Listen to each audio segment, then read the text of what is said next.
Olá, você que nos acompanha aqui pelo Notícias Agrícolas. Eu sou Letícia Guimarães e a gente começa mais um boletim a respeito do mercado do boi gordo. Quem está aqui hoje para falar com a gente a respeito de como a gente inicia essa semana, né, já olhando para o finalzinho do mês de maio, é o Alcides Torres, que é diretor e também analista de mercado da Scott Consultoria.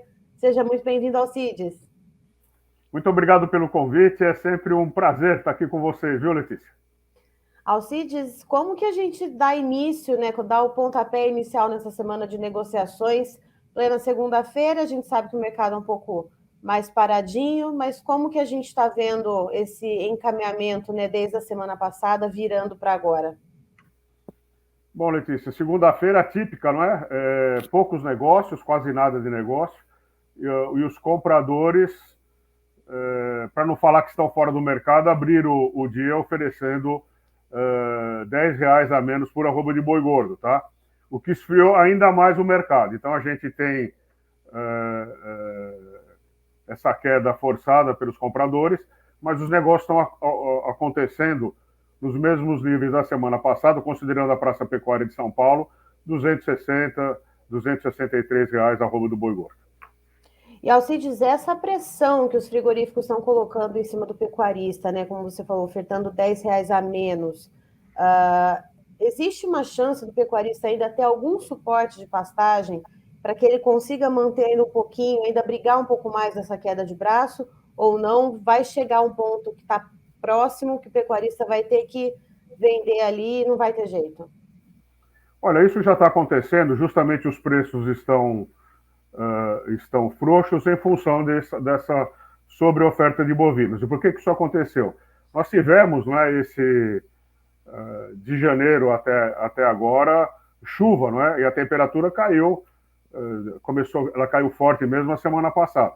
Então, o pecuarista, ele segurou a boiada engordando, porque choveu bem, tinha bons pastos, etc. Agora isso acabou. Eu acredito que essa sobreoferta, ela deva terminar a partir aí de meados do mês que vem ou no final de junho, tá? Então, e aí a oferta termina e o preço volta a subir. Por enquanto, os compradores estão sentindo que compram com facilidade, em função disso, oferecem o menor preço possível. E em relação a esse preço, aqui na praça para o estado de São Paulo, o mercado físico está rodando mais ou menos em torno de quanto a arroba? E existe diferencial com boi China ou não? Está tudo ali pareado? Pois vamos dizer assim, a cotação de referência é de sexta-feira, né? R$ 260 por arroba. Boi China está sem ágil, é a mesma coisa, 260. Hoje abriram o preço oferecendo 250 para mercado interno, 250 para boi China, mas sem negócio, tá? O pecuarista não pode entrar em pânico, né? Porque não tem negócio. Então, precisa ver ao longo do dia se alguém fecha. Eu acho difícil, tá? E essa queda, ela vem em função do aumento de oferta, viu, Letícia? Vem também porque Uhum. consumo não anda bom, a gente ainda tem aí uma retração de consumo. Na verdade, esse primeiro quadrimestre de 2023 não foi bom para negócio nenhum, tá? Se você fizer uma análise aí, tá todo mundo na retranca.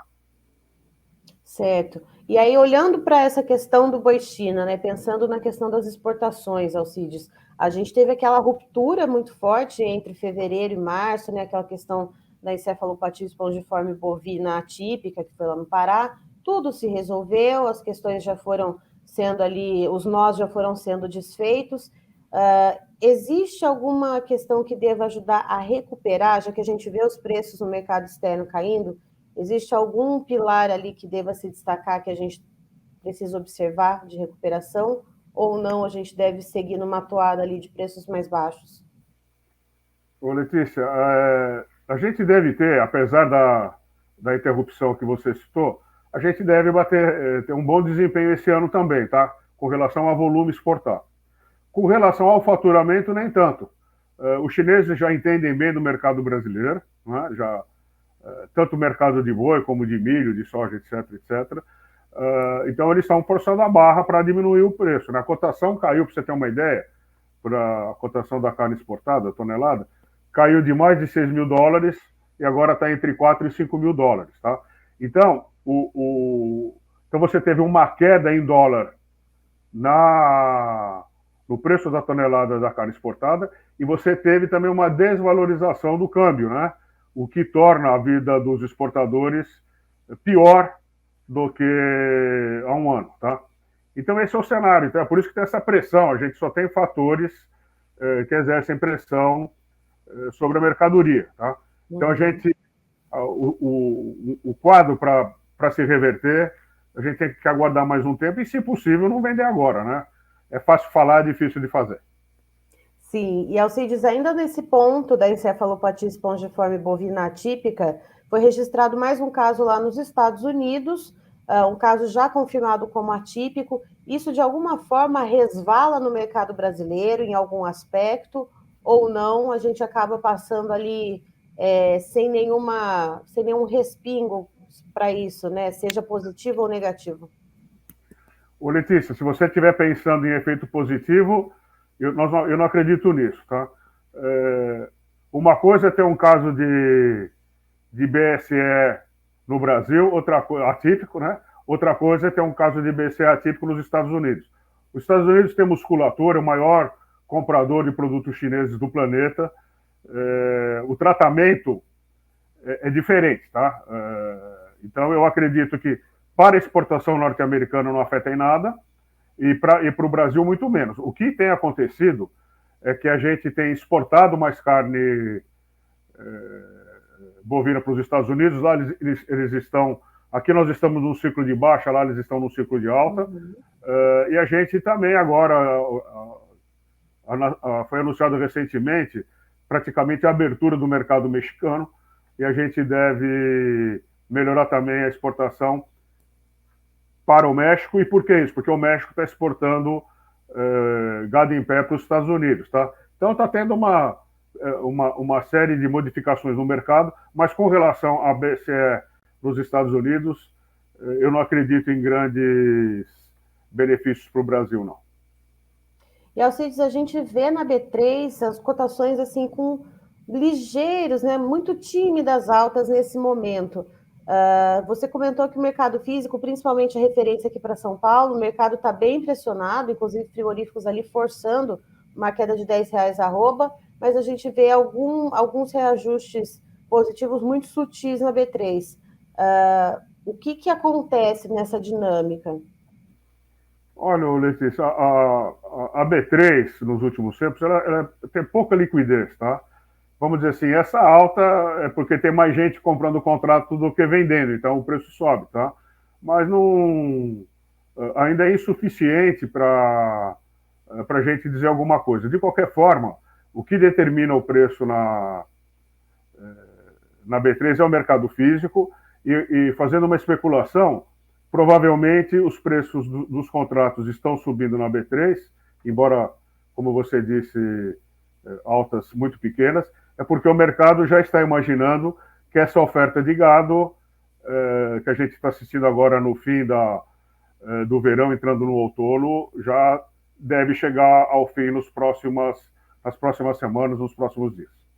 Ou seja, já estão vislumbrando aquilo que você falou, né? Do final de junho, virada para julho, a gente já tem um cenário diferente de oferta no mercado.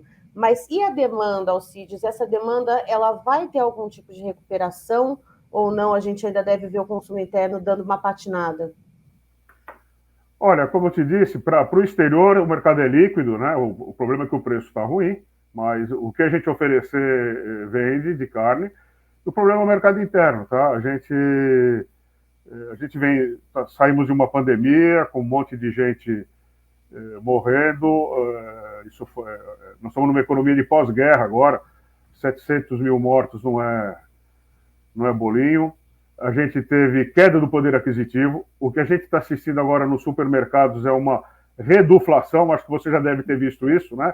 As embalagens estão diminuindo de tamanho, que é para o preço, para o consumidor não perceber aumento monetário, mas então você tem um aumento em função da redução de embalagem. A gente ainda vive momentos difíceis, tá? Talvez agora com a redução do preço dos combustíveis, isso repercute em frete, em preço de frete, talvez a gente tenha um cenário positivo. Só que a hora que você vê o desempenho do PIB, não é animador, tá? Então a gente deve caminhar com esse cenário bastante conservador, digamos assim, ao longo do ano. Certo. Alcides, muito obrigada pelas informações. Você e toda a equipe da Scott Consultoria são muito bem-vindos aqui com a gente no Notícias Agrícolas. Obrigado, Letícia, é um prazer. Notícias Agrícolas com a gente desde o começo e vamos dizer assim, a reputação de vocês é muito boa e é um prazer estar com vocês. Muito obrigado. Nós é que agradecemos. Tá, então estivemos com o Alcides Torres, que é diretor e também analista de mercado da Scott Consultoria, nos trazendo um panorama, como que a gente começa essa semana no mercado do boi gordo. E o que ele explica para a gente, que esse mercado ainda segue bastante ofertado. Vamos lembrar que estamos num ciclo de alta de oferta, o descarte de fêmeas ainda segue bastante importante, né, quando a gente coloca ali na ponta do lápis junto com os abates de machos. E o que o Alcides conta que tem, além da oferta que tem ajudado a pressionar esses preços da arroba para baixo, a questão do baixo consumo da carne bovina aqui no Brasil e da queda nos preços do mercado exportador, ou seja, está se pagando menos pela carne bovina no mercado externo. Vamos lembrar também que a gente tem uma questão cambial, né? A gente tem essa desvalorização do dólar em relação ao real, que também acaba desanimando um pouco o mercado exportador. Mas o Alcides, ele conta para a gente que existe uma certa luz ali no fim do túnel, né? Talvez na virada de junho para julho a gente comece a ver uma oferta um pouco menor de animais e isso traga, então, um pouco mais de respiro ao pecuarista. Apesar de que a demanda aqui no mercado interno ela deva continuar um pouco mais enfraquecida, porque o Brasil ele segue num cenário de pós-pandemia, ele segue num cenário de população mais descapitalizada. Espera-se que as exportações elas sigam com uma certa liquidez, mas vamos contar com essa oferta um pouco mais baixa, portanto, na virada de junho para julho, essas informações, portanto, que Alcides Torres nos traz nessa segunda-feira. Antes de terminar, eu queria deixar um recado para você que nos assiste. Notícias Agrícolas está participando do concurso dos mais admirados da imprensa do agronegócio brasileiro.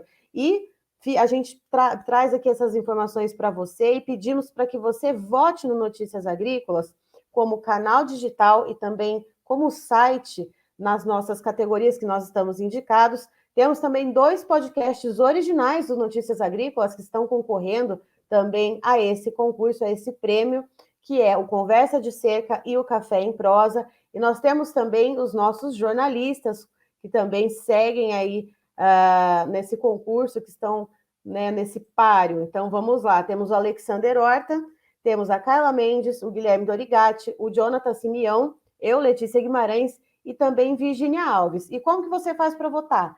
Entra lá no nosso site Notícias Agrícolas, você vai ver ali vários banners, várias chamadinhas, né, com os nossos rostinhos ali, que você já está acostumado a ver aí na sua tela. Então, você vai clicar ali e já vai ter o direcionamento para fazer a votação. Ou se você tiver ali no Instagram, você entrar no Instagram do Notícias Agrícolas, @Notícias Agrícolas, perdão, você também já vai encontrar ali as postagens que direcionam você para fazer essa votação, tá certo? Contamos com o voto de vocês para a gente seguir levando as informações cada vez mais longe. Um abraço, até já já.